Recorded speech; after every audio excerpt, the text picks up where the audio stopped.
Assalamualaikum warahmatullahi wabarakatuh. Halo anak-anak, semoga hari ini kalian tetap sehat dan semangat ya. Di pertemuan kali ini, kita akan membahas tema 7, subtema 1, perkembangan teknologi produksi pangan, muatan pembelajaran bahasa Indonesia. Alam Indonesia sungguh kaya. Kacang kedelai, jagung, dan kelapa adalah hasil pertanian. Telur, daging, dan susu adalah hasil peternakan. Semua itu adalah sumber pangan kita. Pangan artinya makanan. Hasil panen dan ternak yang melimpah memberi makanan yang cukup bagi kita. Akan tetapi, hasil pertanian dan peternakan tidak dapat bertahan lama. Makanan itu dapat membusuk. Hasil panen harus diolah agar tidak cepat membusuk. Mengolah hasil panen dilakukan dengan teknologi pangan. Teknologi pangan adalah penggunaan ilmu pengetahuan untuk mengolah pangan. Teknologi pangan dapat menghasilkan makanan baru dan menjaga makanan agar tidak cepat busuk. Hasil panen berlimpah dapat diolah menjadi makanan baru. Kacang kedelai dapat dibuat menjadi tahu, tempe, dan kecap. Susu sapi dapat diolah menjadi mentega, susu bubuk, dan keju. Teknologi pangan sangat bermanfaat bagi kehidupan. Manfaat teknologi pangan antara lain menghasilkan makanan jenis baru, membuat makanan lebih tahan lama, membuat gizi pada makanan dapat dikonsumsi kapan saja, juga mengurangi sisa bahan pangan yang dibuang dan membusuk. Selain kacang kedelai dan susu, ikan juga dapat diolah menjadi makanan baru. Contohnya bandeng presto. Nah, di sini ada teks mengenai bandeng presto. Kita baca bersama-sama ya. Bandeng presto. Bandeng presto adalah ikan bandeng yang dimasak dengan menggunakan panci presto. Panci presto menghasilkan uap air bertekanan tinggi. Hal itu yang akan membuat daging ikan menjadi lunak. Tidak hanya dagingnya, duri ikan pun akan melunak.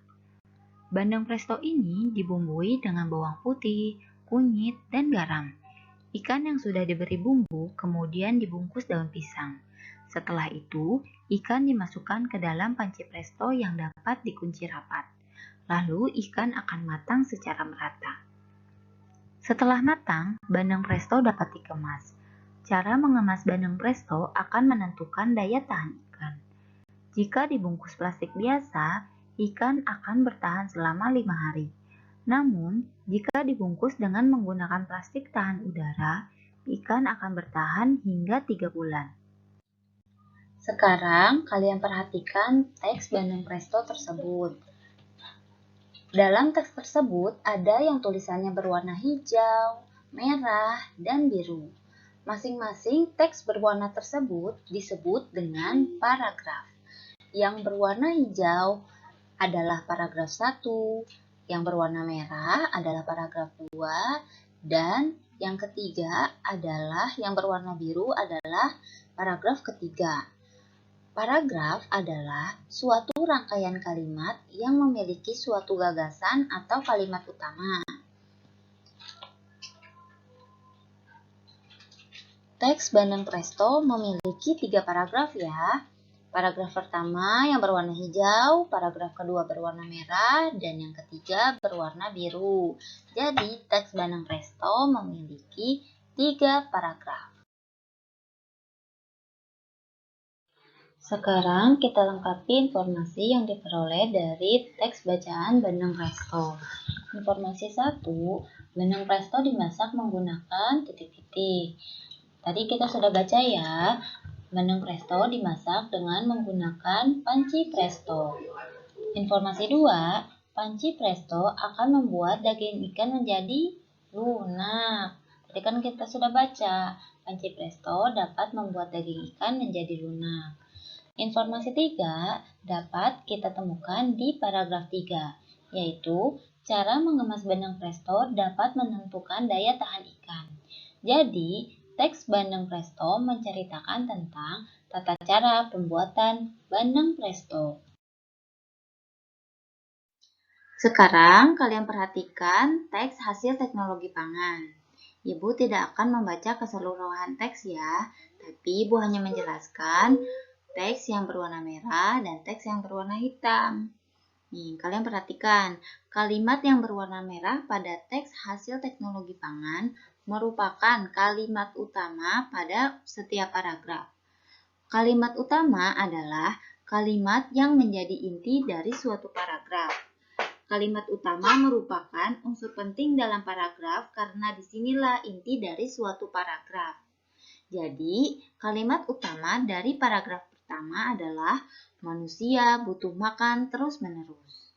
Sedangkan kalimat yang berwarna hitam pada teks hasil teknologi pangan merupakan kalimat penjelas pada setiap paragraf.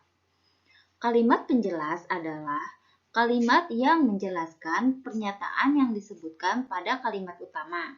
Penjelasannya bisa berupa contoh, rincian, maupun hal lain yang bersifat memperjelas kalimat. Jadi, kalimat penjelas pada paragraf pertamanya adalah bahan makanan yang diperlukan berasal dari hasil panen.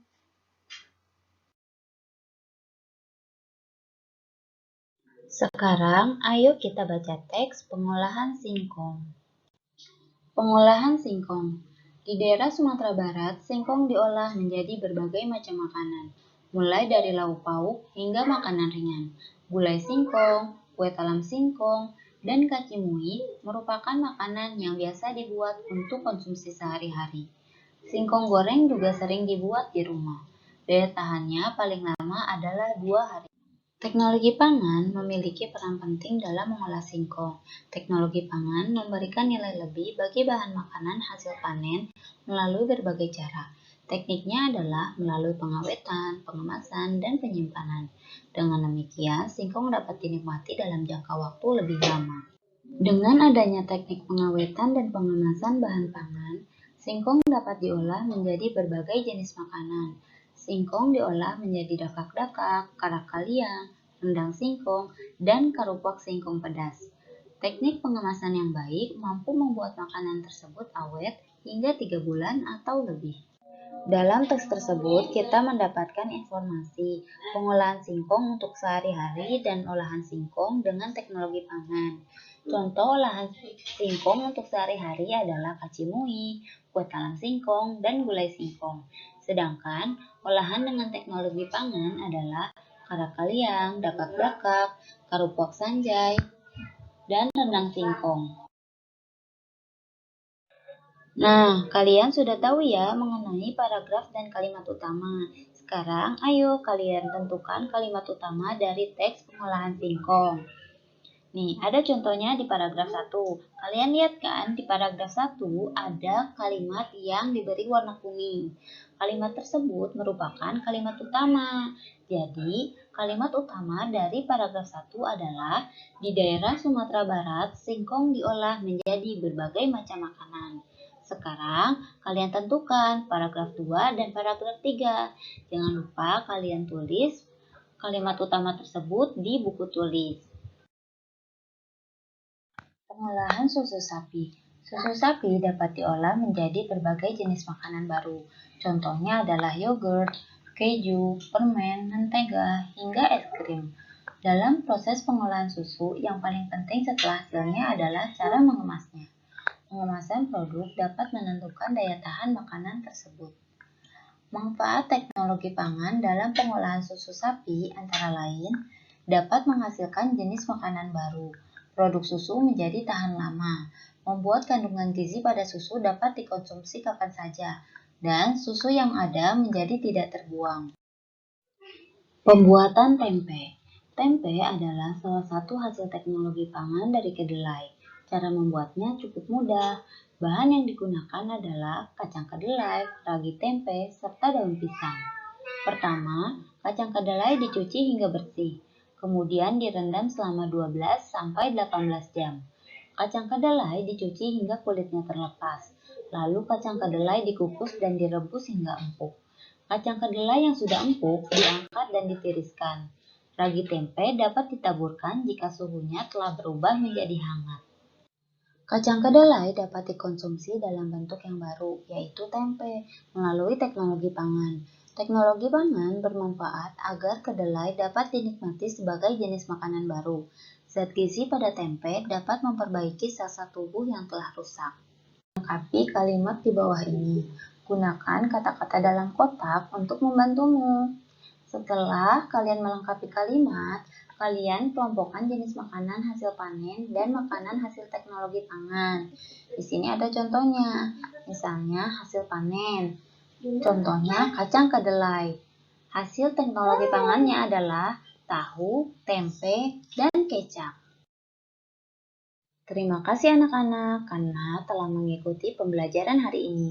Jangan lupa mengerjakan tugas yang sudah Ibu berikan ya. Tetap sehat dan semangat. Assalamualaikum warahmatullahi wabarakatuh.